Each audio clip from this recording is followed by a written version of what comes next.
जुलाई series ની monthly એક્સપાયરીએ Nifty 24,000 ની ઉપર થોડો કારોબાર, બેંક નિફ્ટી લગભગ 200 પોઈન્ટ નીચે, મિડ કેપ રહ્યા ફ્લેટ।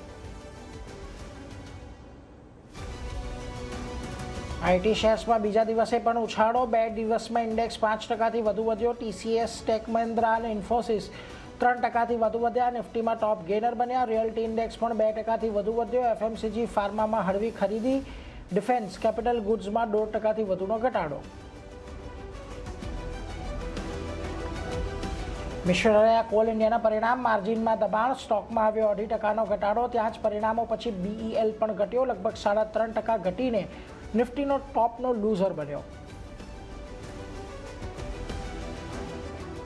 ગોડફ્રે ફિલિપ્સના પરિણામોથી બજાર નાખુશ, શેર લગભગ 6% ઘટીને ફ્યુચર્સમાં ટોપ લૂઝર। મજબૂત પરિણામો અને કમેન્ટ્રીના કારણે કોફોર્સમાં આવી તેજી, લગભગ 8%નો ઉછાળો। સાથે જ ટાટા પાવર અને કેમિકલમાં પણ પરિણામ બાદ વેચવાલીનું જોર।